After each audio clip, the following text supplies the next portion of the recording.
فرش التراب يضمني.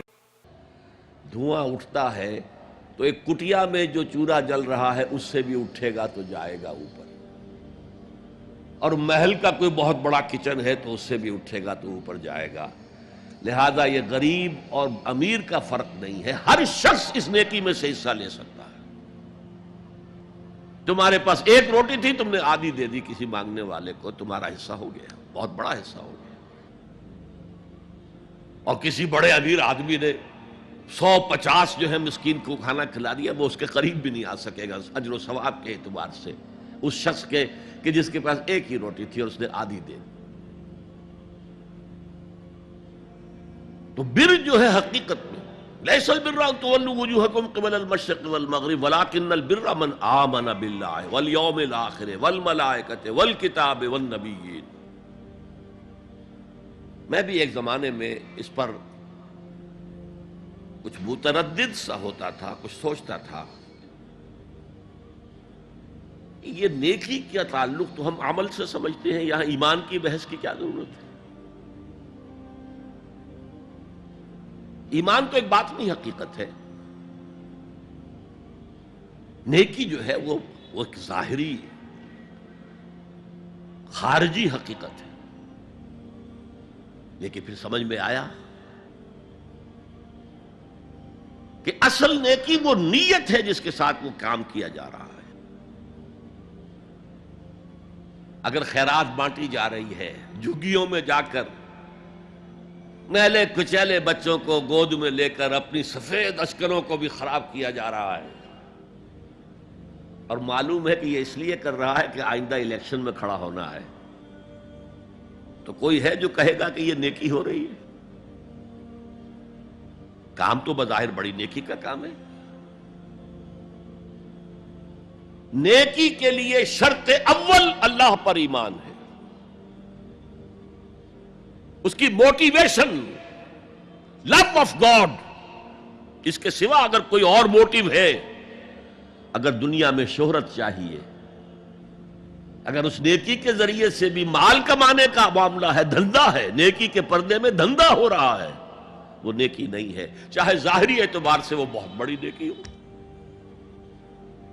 تو سب سے پہلا مسئلہ نیت کا ہے، نیت کا ہے، نیت کا ہے. کس ارادے کے تحت یہ نیکی کی جا رہی ہے، کیا مقصود ہے، کیا مطلوب ہے. چنانچہ نوٹ کیجئے اکثر محدثین نے اپنے جو مجموعے مرتب کیے احادیث کے، ان میں پہلی آیت کون سی، پہلی حدیث کون سی لاتے ہیں؟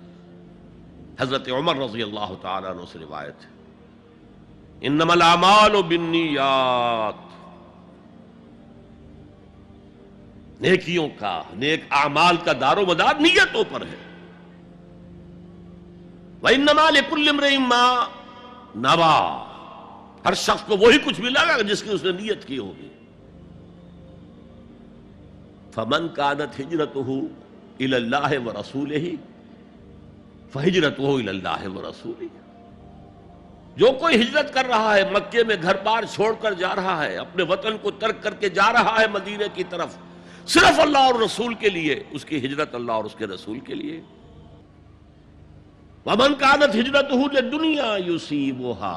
اور اگر اس شخص کی ہجرت دنیا کے لیے ہے کہ اس کو حاصل کر لے. مثلا میں دیتا ہوں مثال، ایک مسلمان تھا، اس کا کوئی کاروبار تھا، اس کے خریدار مسلمان ہی تھے، وہ جا رہے ہیں، اب کیا کرے گا؟ مشرکوں نے سو تو اس کا سامان نہیں لینا، اب وہ بھی چلے جا رہے ہیں.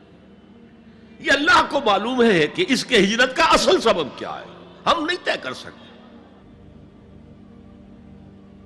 لیکن اللہ کے ہاں جو کھاتا کھلا ہوا ہے، اس کی یہ ہجرت جو ہے اللہ اور اس کے رسول کے لیے شمار نہیں ہوگی. وَمَنْ كَانَتْ هِجْرَتُهُ لِدُنْيَا يُصِيبُهَا أَوْ امْرَأَةٍ يَنكِحُهَا. یا کسی عورت کے لیے ہو کہ اس سے نکاح کرے. کسی خاتون سے وہ شادی کا خواہشمند تھا، وہ خاتون ہجرت کر کے مدینے چلی گئیں، اب یہ بھی باندھے کچے دھاگے سے بندھے ہوئے چلے جا رہے ہیں، تو یہ تو در حقیقت اس عورت کے کھاتے میں ہجرت جائے گی، اللہ اور اس کے رسول کی ہجرت میں نہیں. تو اصل شے یہ ہے نیکی کا وہ کام جس کا ظاہر بھی نیکی کا ہو اور باطن بھی ہو، کہ موٹیویشن صرف اللہ کی رضا ہو، اللہ کی محبت اور اللہ کی رضا کا حصول. یہ ہے پازیٹو موٹیو. ایک نیگیٹو سائیڈ بھی ہے. سب لوگ ذہنی اعتبار سے اتنے بلند نہیں ہوتے کہ اللہ کی محبت وہی اصل محرک بن جائے. یہی وجہ ہے کہ حضور نے اس کو صلی اللہ علیہ وسلم کمال ایمان سے تعبیر کیا ہے. من احب للہ وابغض للہ وعطى للہ ومنع للہ فقد استکمل الایمان. جس نے کسی سے محبت کی تو اللہ کے لیے کی، کسی سے نفرت اور بغض رکھا تو اللہ کے لیے رکھا، کہ اللہ کو اس سے نفرت کرنا پسند ہے، اور کسی کو کچھ دیا تو اللہ کو خوش کرنے کے لیے دیا، اور کسی سے کچھ چیز روکی تو صرف اس لیے کہ اللہ کو اس کا روکنا پسند ہے. تو اس شخص نے اپنے ایمان کی تکمیل کر لی. اگر اس کا موٹیو خالص ہو گیا ہے اللہ کی محبت اور اللہ کی رضا کا حصول، تو اصل میں نیکی ہے. ورنہ چاہے بظاہر کتنی ہی بڑی نیکی نظر آئے، وہ نیکی نہیں. لیکن جو لوگ اس حد تک نہ پہنچ پائے ہوں، استکمال ایمان تک، تکمیل ایمان تک، تو ان کے لیے ایک اور موٹیو بھی ہے، والیوم الآخر، قیامت کا دن، جزا و سزا کا یقین، اللہ کا خوف، آخرت کے محاسبے کا خوف. خوف بھی ایک بہت بڑا موٹیو ہے، بہت بڑی موٹیویٹنگ فورس ہے.